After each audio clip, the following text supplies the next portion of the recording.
Hello and welcome back to our series of M1 all chapters. I will be following this book for our entire syllabus. So today we will be doing chapter number 4, dynamics of a particle in a straight line. So the first thing that we're going to learn is how to find the resultant force when multiple forces are acting on a body. So when two forces are acting, for example a 10 Newton force here and a 2 Newton force here, we can easily say that the resultant force is an 8 Newton force acting towards the right. But things become a little bit more complicated when we have forces like this: 10, 2, 10, 7. So in these situations we have to find the resultant in the vertical and the horizontal planes, like so. So the resultant force in the horizontal plane is an 8 Newton force towards the right. So you draw this body and you draw an 8 Newton force towards the right. Then similarly the resultant force in the vertical plane is a 3 Newton force upwards.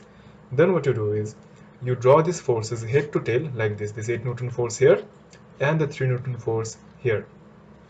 Then you join the tail of the first vector to the head of the last vector like this, and this vector is your resultant force vector. So the length of this vector will give you the magnitude of a resultant force. The angle of this vector will give you the angle of a resultant force. So since this is a right angle triangle, you can easily find the magnitude of this vector. The magnitude of the resultant force should be around 8.5. So R should be 8.5. In order to get the angle that this resultant force makes with the positive x-axis, this is the positive x-axis, then what you do is you do tan theta equals 3 by 8. So theta equals tan inverse 3 by 8. So that's your angle and that's your magnitude of your resultant force. So these are the only two things that we need in order to express the resultant force in its full form. So if this is the body, if you provide a force of magnitude 8.5 newtons at that angle that we found, theta, then you can fully describe the resultant force. Now, using this concept, you should be able to do exercise number 4a. Right. Now let us move on to the concept of vectors in dynamics. So in dynamics, you can also use the vectors to represent the forces, and this is particularly useful when you have a number of forces acting on a single body. So let us do exercise number 4b. Exercise 4b, question number 8. Here we have three forces F1, 2, 3, and the magnitudes are given. We have to find the values of P and Q given that this particle is in equilibrium. So being in equilibrium means that there are no resultant forces. In simpler terms, being in equilibrium means that the sum of all the forces is equal to 0. So we have three forces, F1, F2 and F3. Being in equilibrium means the sum of all the forces is equal to 0. So the sum of all these three forces should be equal to 0. That is the meaning of being in equilibrium. So adding them all together, it becomes minus 3 plus 1 plus P and 7 minus 1 plus Q. This is one whole vector is equal to 0. From there we get the value of P to be 2 and the value of Q to be minus 6. So I just simply added these vectors individually, F1, F2 and F3. Now let us move on to find the magnitude of R. What is R?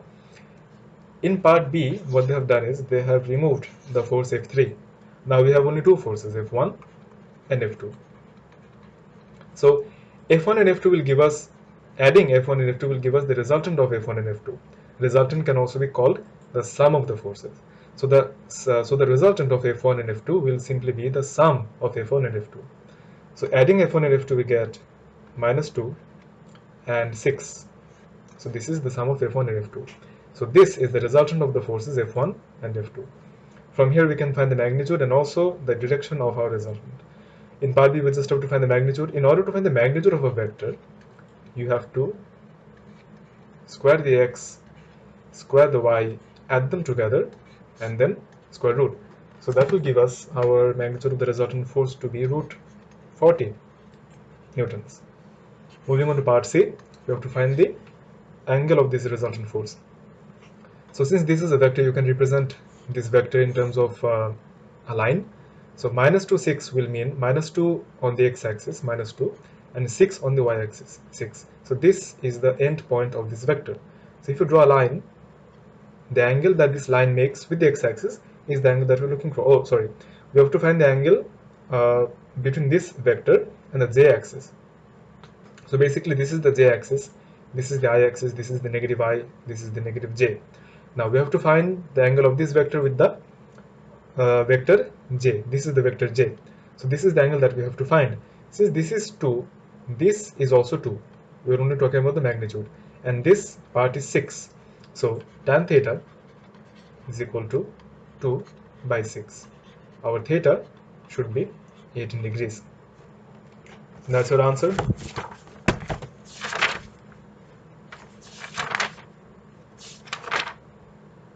Moving on, we are now going to move to some advanced mathematics, where we will be analyzing the motions of bodies connected by strings, connected inside lift, and by pulleys. So we are going to be doing example number 11, page number 67. So this is page 67 of your book, and example number 11, right? So we don't have the diagram, we just have the question. From the question we will generate the diagram. So my diagram might be a little different from the question, but I'll try to make it as similar as possible so that you can compare my method and the book's method. Two particles P and Q of masses 5 kg and 3 kg are connected by a light inextensible string. So the particle P, we have a particle P here and a particle Q here, and they are connected by a light inextensible string with the particle P, the particle Q. Okay, so particle P is pulled by a horizontal force of 40 newtons on a rough horizontal plane. So particle P is pulled with a force of 40 newtons. How do we know that this force is acting in this direction? Because this is a string. If you push the particle P, the string will be slack and the particle Q will not move. So definitely P is being pulled in this direction, away from Q. Particle P experiences a frictional force of 10, Q experiences 6. So we have a friction of 10 for P and a friction of 6 for Q. This is the entire scenario. So first of all, you have to find the acceleration of the particles. Before that, you have to keep a few things in mind. We can use the abbreviation ref to make sure that we have put all the forces in our diagram. W means the weight. So we didn't put the weight. The weight of Q is 3g. The weight of P should be 5g. This is the weight. R is the normal reaction force. We didn't put that either. That is R2 and R1. I'm trying to follow the book. E means the external forces, which is 40 here, and these 10 and 6, these are the frictions. So now we've completed our diagram, but for this sort of maths where you have strings, rods, there is one more component, that is the tension in your string. So the rule of tension is that tension always acts away from the particle. Tension always acts away from a particle. So if you're considering the particle Q, the tension will be in this direction, away from Q. If you're considering the particle P, the tension will be away from the particle P, like this. Basically, you have to draw the free body force diagram of P and Q respectively, individually. You have to think of them as separate particles and then draw the free body force diagram separately, thinking that they're separate particles. Okay, so we have put all the forces. We have to find the acceleration of the particles. For that, we have to make an equation first. So what you can do is you can consider P as the system, you can consider Q as the system, or you can consider P plus Q, the whole thing, as a single system. What do I mean by system? A system is something on which we apply the F equal to ma formula. So just for example, if we apply the system on the particle P only, then F is equal to ma. F means the resultant forces, which means the positive forces minus the negative forces should be equal to mass times acceleration. So what are the positive forces? The forces acting towards our motion is the positive force. So our system is going towards the right, so any force towards the right is the positive force, and forces towards the left are negative forces. So since we're considering particle P only, this force 40 is our positive force, and the forces T and 10 are negative forces. So T plus 10, this whole thing, are negative. And we know the mass of P, that is 5 kg, but we don't know the acceleration. This is what we have to find. Since the t is unknown, we cannot find acceleration from this equation. So we cannot use p to find the acceleration. Similarly, for similar reasons, we cannot use q to find the value of acceleration either, because we don't know the value of t. What we can do is we can use the entire system p plus q to find the acceleration. This is how. So considering p plus q, or the entire system, once again, sum of f is equal to ma, the positive minus the negative forces. The positive forces are all the forces which are acting towards the right. So if I consider particle p first, the positive forces are 40, that is the only positive force. The t is negative force because it is acting backwards, minus t, minus 10, done. For q, the positive force is t, that is plus t, since it is acting towards the right, and we have a negative force of 6, so minus 6, that is equal to m. We are considering p plus q both, so we have to add their masses, that is 3 plus 5, 8 times acceleration. Notice that when you consider the whole system, the tension cancels out. From there you will be able to find the value of your acceleration. The acceleration value should be 3 meter per second square, as per your example. So this was the answer to part A. For part B, we have to find the tension in the string. Now we can consider a single system. We know the acceleration now. We can now consider a single system, for example, P or Q. If you consider P now, just like we did in the previous part, the positive minus the negative forces should be equal to ma. The positive force is 40, the negative forces are t and 10, the mass of p is 5, the acceleration is 3. By the way, the acceleration of p and q are the same because the string is inextensible. So t is the only unknown in our equation. From there we can find the value of t to be 15 newtons. That is your answer to part B. Explain how the modeling assumption that the string is light and inextensible have been used. Okay, so there are two separate keywords, light and inextensible. You will get the detailed version of such explanation in chapter number 1.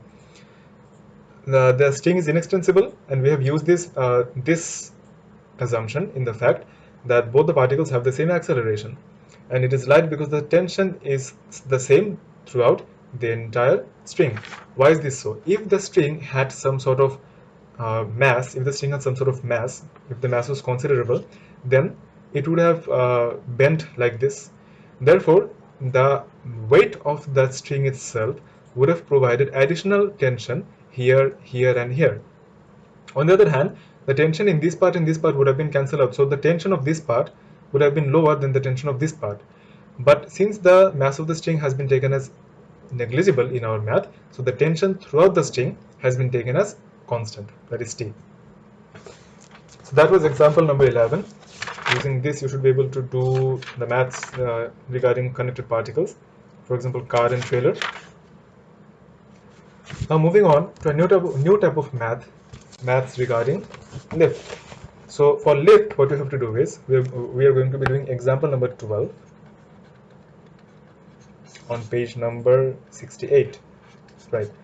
So for lifts, we have to draw the free body force diagram of each bodies. So in example number 12 we have the box A, a box B, and we have the entire lift. So we have to first draw the free body force diagram of A, then the free body force diagram of B, the free body force diagram of the entire lift along with A plus B. Sorry, first you draw the free body force diagram of the lift only, then you draw the free body force diagram of the entire system, A, B, and the lift. So for A, free body force diagram means a diagram which shows all the forces acting on a single body. So for A you have to give its weight. Then you can see that A is resting on B, therefore there is a reaction force on A. Since A is resting on B, there is a reaction force on A that is acting from B. So the reaction force from B to A. Okay. Then you have the particle B, the weight, it has a weight of WB, and since B has A above it, therefore the normal reaction force of A will come down to B, normal reaction force from A to B. Mind it that this normal reaction of from A to B is not necessarily the weight of the A itself. It will vary depending on the acceleration of the lift, whether upwards or downwards. And B is resting on the lift, therefore there will be a reaction force from the lift to B. Now for the lift, you have to assume that you have to imagine that you are the lift, you have B on top of you. So there will be the weight of the lift itself, and there will be the reaction force from the box B to the lift, that is BL. And we have a string, the cable, which is putting the lift up, so there will be a tension here. For this entire system, we have the tension acting upwards. For the entire system, we have the weight of A, we have the weight of B, we have the weight of the lift itself, but these reaction forces RLB, RBL, they cancel out since they are in the opposite directions, and they have the same magnitude, they cancel out, so we don't have to put them in this equation. And the reaction forces RBA and RAB, they also cancel out because they have the same magnitude but they have opposite directions. Technically, you could still put these forces on your final diagram, but they would just cancel out, so I'm not putting them just for simplicity. Next, we're going to be finding the tension in the string. Before that, you should write down the the things that you already know. For example, we know that the scale pan is light. This means that the weight of this lift or the scale pan is 0. This is equal to 0. We have A is 400 gram, B 600 gram. So A has a mass of 400 gram, which is 0.4 kg. So its weight is 0.4 g. Similarly, the weight of B is 0.6 g, 0.6 g, 0.4 g. Right. Now, the system is accelerating upwards with an acceleration of 0.5 meter per second square. So the entire system is going up with an acceleration of 0.5. Okay, so A is equal to positive 0.5 since we are accelerating. So this is the positive value, and we are going up, therefore this arrow is upwards. Find the tension in the string. For this, you have to choose a diagram for which all the other forces are known. For example, if you use the particle A, then what you will do, this will be our direction of motion. So F is equal to ma. F means, sum of F means the positive forces minus the negative forces is equal to ma. The positive forces are the forces which are acting towards our direction of motion, which is upwards. So RBA is our positive force, that is positive RBA, minus our negative force is our weight since it's acting downwards and we're going up, is equal to ma, that is 0.4 times acceleration. Okay, so this equation will not give us the tension because it does not contain the tension in the first place. So we have another diagram, this diagram which contains the tension, but here RBL is not known. Therefore, the only other diagram which contains T is this diagram, and here all the other forces except for T is known. Therefore, this is the diagram that we are going to be choosing. So now we're going to apply F equal to ma on the whole system. Basically, this is the whole system. That is, F is equal to ma, that is the positive forces, which is T, minus the negative forces, that is the downward forces, minus 0.4, minus 0.6 g. The weight is 0 for the lift, is equal to ma. We are considering the whole system, therefore we have to consider the mass of the whole system. That is 0.4 for A, 0.6 is the mass of B, and 0 is the mass of the scale pan into A, that is 0.5. Our A has a value of 0.5, positive 0.5 since we're accelerating. T is the only unknown in this equation, therefore we can find the value of T to be 10 newtons. So this is how you find the tension, and now you can find the force exerted on mass B by mass A. So that you have to find the force BA or AB. You can either find this force or you can find this force. So these are the two diagrams that we can use since both of these diagrams contain the force between B and A. But for choosing the diagram, you have to see whether you know all the other forces. RB and RAB are definitely unknown. But here in this diagram B, RALB is also unknown. Therefore, we cannot use this diagram for finding the value of RAB. But here, RBA is only unknown, but we do know this weight here. So this is the diagram that we're going to be using. So we're doing part B now. F is equal to ma. We're going up, therefore the upward forces are positive, that is RBA. This force is positive, and 0.4 g, it is downwards, so negative, is equal to m, that is 0.4 into A, that is 0.5. From there we can find the value of RBA. The value of RBA should be 4.1 newtons. Now this is not the end of the story. You see, RBA is the force exerted from B to A. RAB is the force exerted on B from A, like from A to B. The question told us to find the force exerted on B by A. Although the magnitude would be the same irrespective of whether we used this diagram or this diagram, but the direction of the force will change. Your answer should include two things. Your answer should include the magnitude of the force and also the direction of the force. The magnitude of a force will be 4.1 newtons, no doubt in that. The direction of a force should be, we are considering the force that is exerted on B by A. B is below A, therefore the force will be downwards. Therefore the direction of the force is downwards. Write the whole thing downwards. Okay, so the force exerted on the mass B by the scale pan. So for this, we have to consider the diagram which contains the force between the scale pan and the mass B. So this is a diagram and this is another diagram, and now we know the value of RAB as well, so we can use either this diagram or this diagram, but I'm going to be using this diagram because the number of unknowns is 1 and the number of other values is less, so we just have this RBL to find out and this T to consider. This value is already 0, so we are going to be considering the lift only, the lift for the scale pan. So F is equal to MA, upward minus downward force is equal to 0, that is T minus RBL is equal to, sorry, not 0, equal to MA, the mass of the lift is 0. We can't really use this because the mass should be 0. No, we can technically. So 0 into the acceleration, that is 0.5. Now T should be equal to RBL. Okay, T should be now equal to RBL. So our T value was 10 newtons. Therefore, the value of RBL should also be 10 newtons. This is your answer.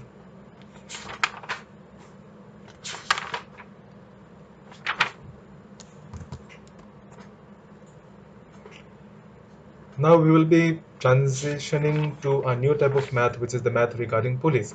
So for this, we are going to be using example number 13. Example number 13, page number 71. Right. So we have two particles P and Q of masses 2m and m attached to the ends of a light inextensible string. So we still don't know whether they are on a horizontal plane or whether they're hanging. So let's read further. The string passes over a fixed pulley, and the masses hang with the string taut. So we have a pulley here, and we have the masses hanging down like this. So we have the masses here. One mass is P and the other mass is Q. Right.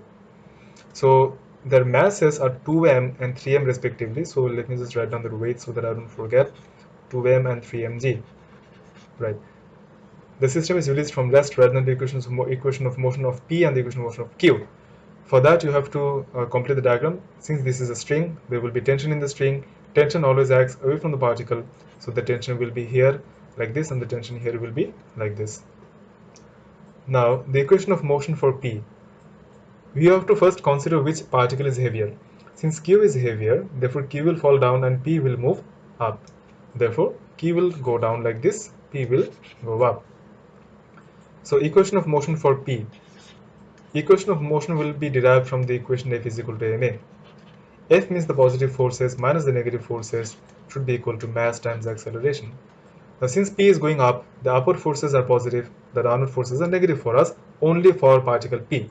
So the upward force, that is T, is positive, minus 2mg, because it is against our direction of motion. The mass is 2m, and our acceleration we don't know. So this is one of the equations of motion. For particle Q, we can find a similar equation for Q. F is equal to ma, that is the positive forces minus the negative forces should be equal to mass times acceleration.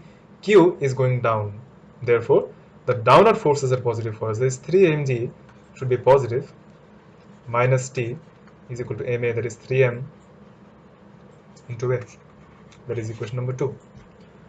Find the mass of each, find the acceleration of each mass.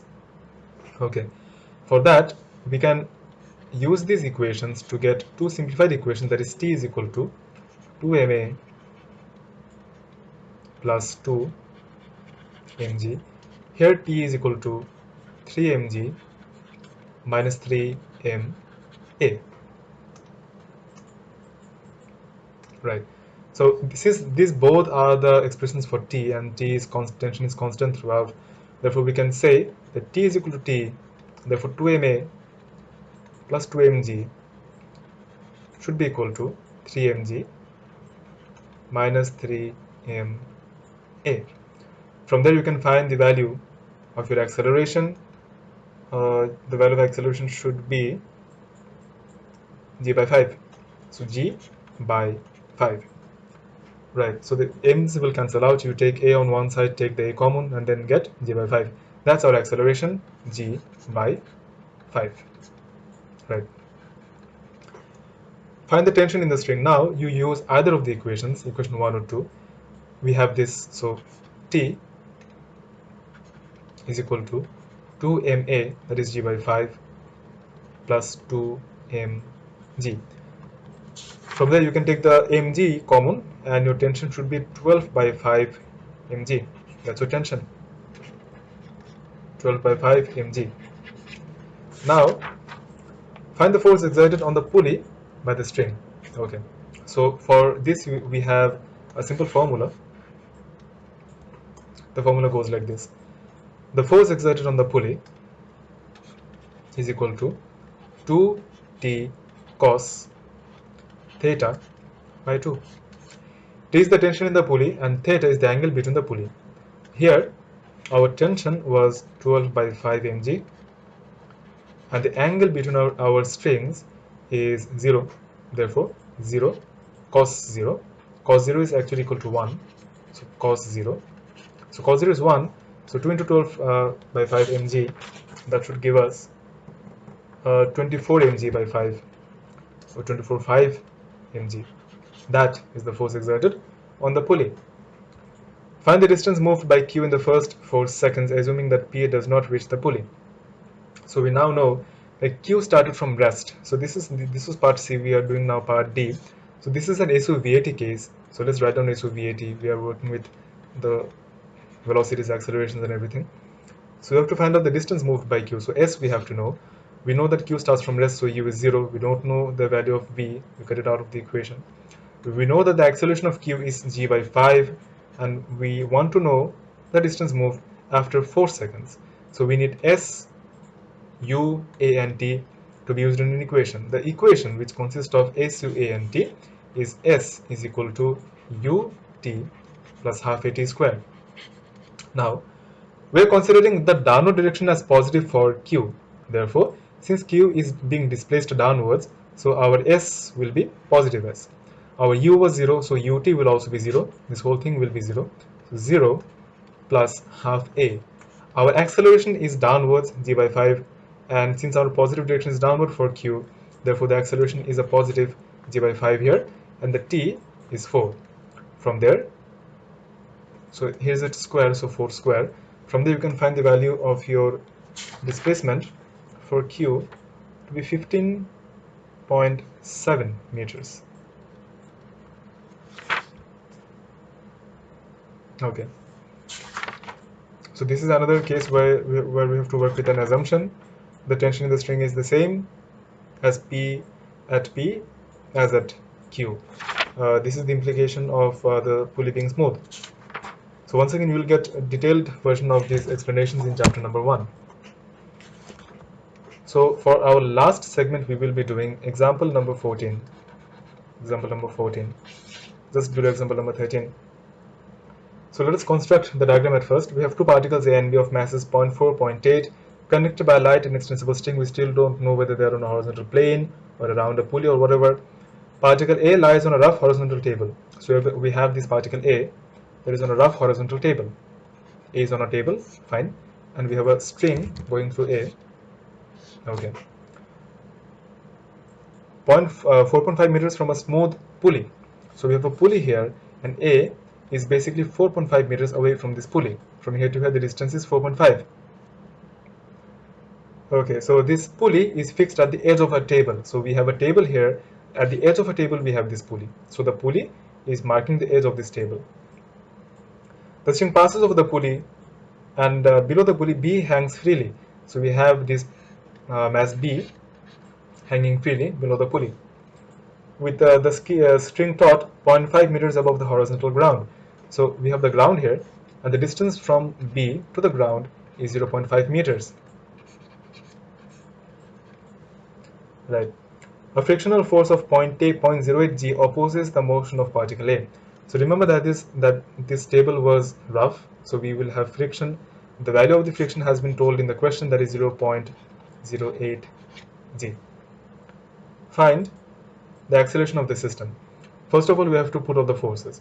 So since this is a string, there will be a tension. Tension always acts away from the particle. So T here and T here. We have to put the mass, the weight of A.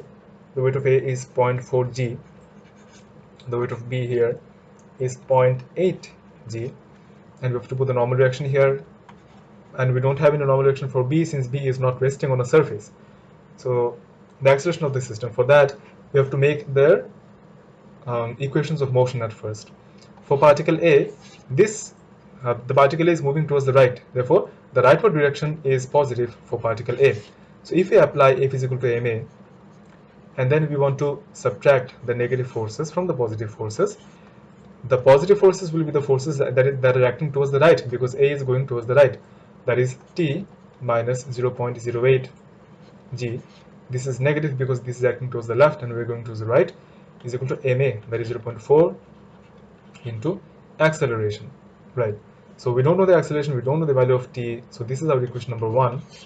And for particle B is going downwards, so the downward forces are positive, and that is 0.8 g minus t should be equal to ma. The mass of B is 0.8 into a. That is equation number 2. For finding the value of acceleration, let us make t the subject. From equation number 1, t should be equal to 0.4 a plus 0.08 g. From equation 2, t should be equal to 0.8 g minus 0.8 a. Okay. So since both of these expressions are for t, so we can say that t is equal to t, that the same thing. So 0.4 a plus 0.08 g should be equal to 0.8 g minus 0.8 a. From there you can take a common, and from there you can find the value of a to be 0.6 g. That's the value of a, 0.6 g. That's the acceleration. So B is acceleration towards the ground at an acceleration of 0.6 g, and A is accelerating towards this pulley at an acceleration of 0.6 g. The time taken for B to reach the ground. So now for B we know that the initial velocity was 0. Let us write down the things that we know about B. So this is an SUVAT case, as you understand. So SUVAT. We know that our S is positive 0.5. We are taking the downward displacement. The downward direction is positive. B is being displaced downwards, so we are taking a positive 0.5, since we are taking the direction downward as positive. Our B was started from rest. We don't know the final velocity. We leave it in here. Our acceleration is 0.6 g, and we want to know the time taken. So t is unknown. So we have to find an equation which includes S, U, A, and t. That is basically S is equal to ut plus half at square. So our S is equal to 0.5. Our ut is 0, since u is 0. 0 plus half our a was 0.6 g. T square, t is something that we want to find. So our value of t from this equation should be equal to 0.412 seconds. This is the time taken for B to reach the ground. So basically B takes 0.4 seconds to reach the ground, and at that point, at that time, A also covers the same distance, that is 0.5. A covers this distance, and basically A is here when B is here. The total distance traveled by A before it first comes to rest. Okay. So at this point, A had already gained some velocity. So from this point onwards, A will travel for some time more before coming to rest. That is because this surface is rough, and A has already gained some velocity here. So it will lose that velocity, and the velocity will become 0. And before that, A will travel some distance more. So from here to here, B was pulling A, but at this point B touched the ground, so nobody is pulling A. Now A is being slowed down by friction until it comes to rest at this point. This is the entire story. So we want to find the total distance traveled by A. So this distance is 0.5. We want to find out the distance from here to here, and then we can add the two distances. For that, we have to find the velocity of A, the speed of A at this point. So that is basically the speed of B at this point. So we're doing part C now. We want to find the value of the final velocity of B as it reaches the ground. So our S is 0.5, our initial velocity was 0, our acceleration is 0.6 g, and we want to find the final velocity. So we know S, we know U, we want to find V, and we know A. The formula involving S, U, V, and A is V square equals U square plus 2AS. So our V is something that we want to find. V square is equal to U square, that is 0 square plus 2 into A into S, that is 0.5. From there, our value of the velocity will be